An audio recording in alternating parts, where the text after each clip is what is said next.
Hi guys, it's your Island Girl and I'm back with another reaction video for you tonight. And tonight we are reacting to Alton Tower review. So this seemed like something to do with some roller coaster, like we're riding, baby. We're riding. I always get thrown into these reaction blindsided because as you all know, I don't do any research. I try to go in seeing it for the first time. So let's get into this video. So if you're new to my channel, it's your first time here, come on in. Back. Put a smile on your face and enjoy this reaction with your Island Girl. Welcome, welcome. Don't forget to go into the comment section. Tell me what you'd like me to react to next because it will be done. Without further ado, let's get into this video. Alright. Oh, just before we go any further, want to pick up my two Patreon, Leo and Dave R, for supporting me over on Patreon. Thank you so much. Not only that, guys, baby girl is doing so much better. She's doing her thing. She's back doing her thing. All right, so thanks for all the well wishes. So let's get into this video. All right, here we go right now.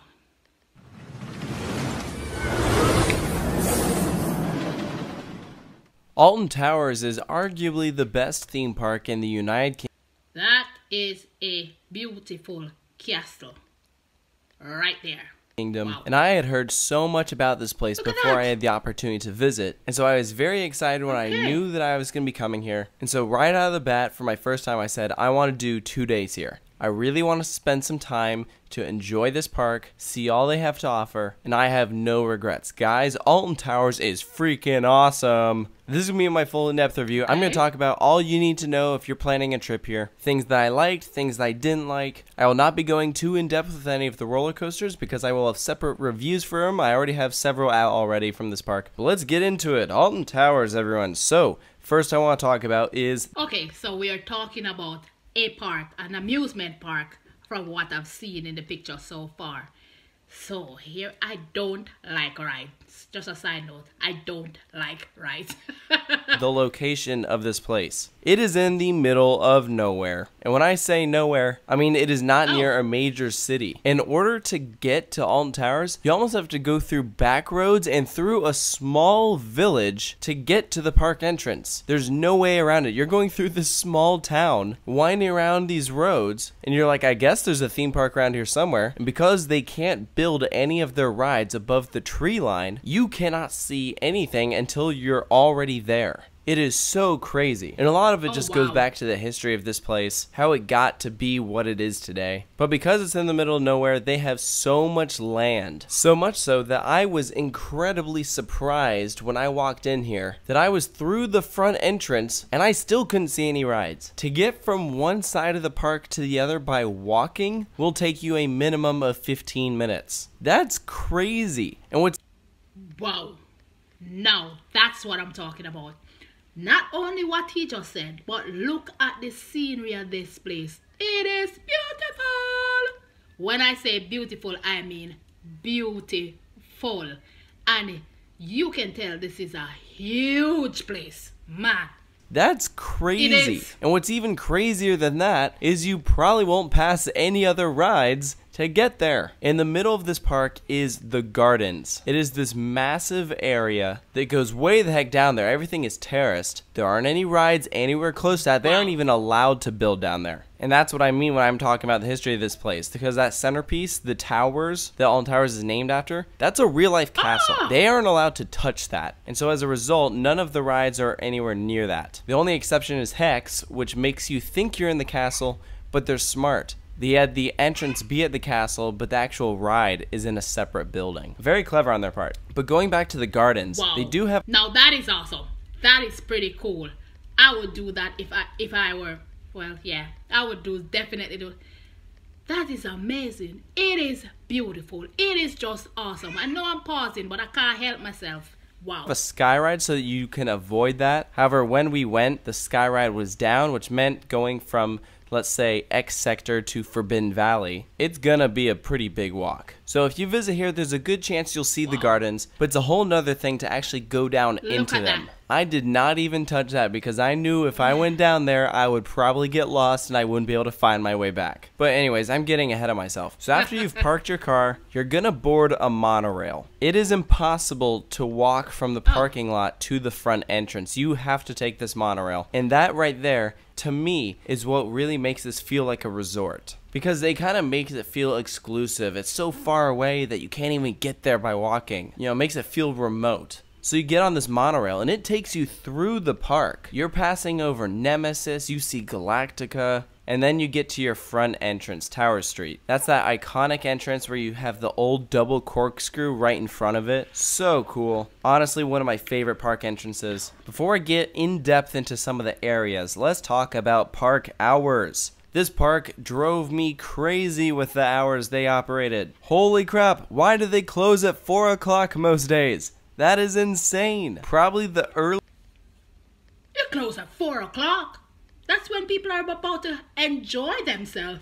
That is... Listen, guys. Rides is not my friends. I don't do rides. I love to see people riding on them. But as for me... No. I'll go to any amusement park. But I'll just be the bystander watching what's going on. I can't do speed. The only ride that I like is to be the pillion on the back of a huge bike. That's it. That's earliest it. Closing I've ever seen with a major theme park. If the park is busy, they will extend it to 5 o'clock. But still, I'm like, holy cow. It makes it so hard to spend a lot of time here because you know your hours are limited. And with a place so big, you really have to go to get stuff done. That's why we planned 2 days, because we saw how short the hours of operation were and said, if we want to be able to do anything, we're going to need 2 days. But then you encounter the other problem, which is staggered openings. You have some rides that open for early entry, you have, like Wicker Man. So let's say that opens at 9:30. Other rides are not going to open until 11. So from 11 until 4 o'clock, that means you have 5 hours to ride certain attractions. It's a very narrow window of time. And it really just means that when you go to Alton Towers, especially for the first time, you have to have a game plan. You have to know what to do. Especially because you're not going to go do Nemesis and then say, hey, let's go ride, let's say, Oblivion. They're so far away from each other that that logically would make no sense. When you come to Alton Towers,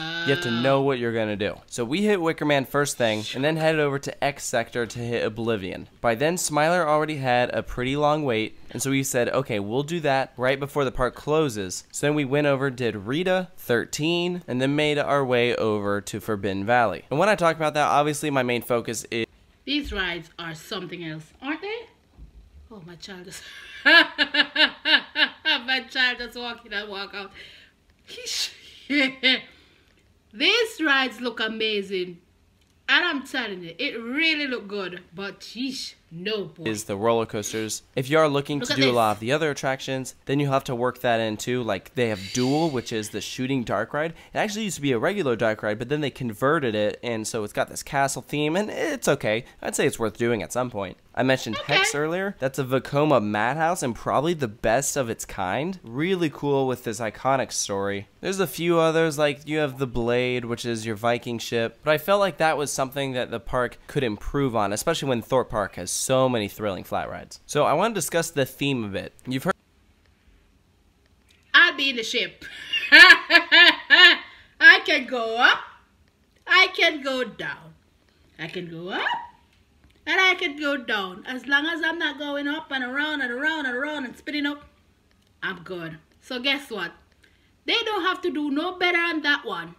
I can stay in the Viking ship all day long. Heard me mention some of the specific areas, and I will say some areas are done better than others. A lot of these are just a general theme, so don't go in expecting a theme like what you might get at a place like Europa Park or even Portaventura or Fantasialand. X Sector does not have a ton of theming. I would say the rides are more themed than the area, which is completely opposite from some other parks. They might go with focusing on theming the area, but not as much the coaster specifically. So don't go in expecting a lot of theming in some of these designated areas. Like Mutiny Bay, you'll see some pirate flags here and there. You do have Sabibi's Land, which is their kids area, and that's actually pretty well done. It would be nice if this park had another kids area. Instead, you just have this one concentrated section where all of your kids rides are just right there. So I can imagine if you're a family with kids of multiple ages, you might be split up throughout the day, simply because if you have a kid who's just wanting to stay in Sabibi's Land the whole time, and then your teenagers are wanting to go off and do roller coasters, they might not even step foot into Sabibi's Land. Of course, I didn't have that issue, but I can imagine how other people might. Going back to the theming though, I think some roller coasters are definitely done better than others. Well, as a parent, believe me, having kids close in the age range, I can understand why the BB's Land is in one place and the roller coaster is in another place. Listen, everybody's at arm's length. It's easier to find everybody. I'm all for that. So all for that. Rides like Spinball Whizzer aren't themed at all. Wicker Man and Nemesis obviously are really well themed. And then you have a ride like Rita that has pretty much nothing. So it's not very consistent like some other parks where it's either all or nothing when it comes to theming. So I think it kind of goes back to consistency. The park is kind of spotty with certain areas that they focus their attention onto. I don't think it's personally that big of a deal for me. It didn't really bother me. But you can see how certain areas are getting more attention than others. One of my favorite things I got to do while I was at Alton Towers is eat at the roller coaster restaurant. That is located right next to Galactica. And this is great if you've eaten at Food Loop at Europa Park. This is basically the same thing. I absolutely loved this. It's a great social place to go to with some friends. The food is delicious. And one thing I liked about it is that it's actually open after the park closes. So if it's a 5 o'clock close, you can say, hey, let's go eat at the roller coaster restaurant right now. So that almost makes it a bit easier to plan for your day, because then you can say, let's go get dinner afterwards. As for the food in some other areas, I thought some places were done better than others. There was not a huge variety. I would say the biggest... That roller coaster restaurant, that's pretty cool.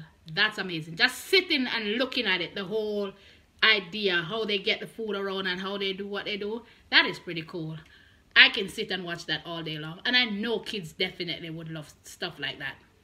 Variety of food options that I saw was at the roller coaster restaurant. But if you're looking for your classic park food, this park definitely has it. So to just wrap up this review, if you're going to Alton Towers for the first time, don't be surprised if you get lost. The park is humongous. There's so many hidden paths. I couldn't even find Runaway Mine Train the first day I was at the park. And again, I have to reiterate this. If you're going for the first time, 2 days is probably the way to go. Both days I was there, it was pretty busy. Maybe if you don't go in a peak season time, you could get away with just 1 day. But if you have to wait in some lines, yeah, you'll want a second day. The other thing that this is just one of my regrets. I wish that I stayed on site at the Alton Towers Hotel. I feel like that really would have made the experience even better. Again, it just would have added to that whole resort feel that Alton Towers has. Alton Towers is probably one of the most unique parks in the world, period. It has the history, it has the charm, it is beautiful, and it has spectacular roller coasters. The park just gets so creative because they know they can't build super tall, so they build underground or they come up with layouts that don't require something so tall. I can't wait for the day that I get to go back here. This was one of those parks that I visited in Europe that I was like, man, I don't want to leave. This place is awesome. So I would definitely recommend this park, probably more than a lot of the parks I went to in Europe. This was definitely one of my favorites.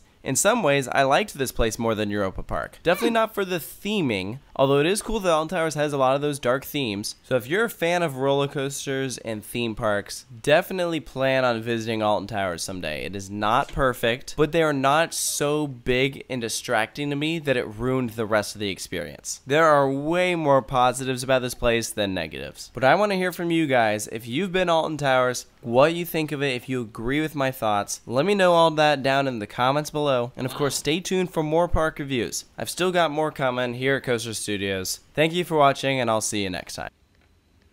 I love it. I love it. It's different. It's unique.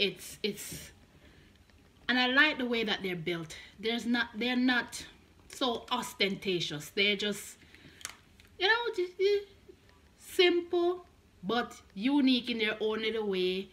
And the grounds is beautiful. It's amazing. Just the garden, the castle part, hi! I can sit and stare at that all day long. Now, with everything that he said, that rides are not built too high and all of that, that's perfect. It's different in its own way, and that's what makes it unique and amazing. Like I said, I am not a amusement park person. I just go to sit and watch what's going on. I can't do the rides. My heart will leave my body.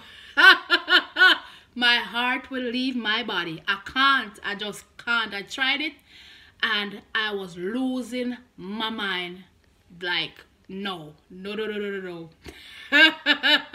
With having kids, it still didn't change anything. I'll sit and I'll watch my kids do all the stuff that they want to do. I'm just not coming. Sorry. Well, I hope you guys enjoy this one. Wow, that's pretty cool. There you go. England people, you got good stuff over there. I'm telling you.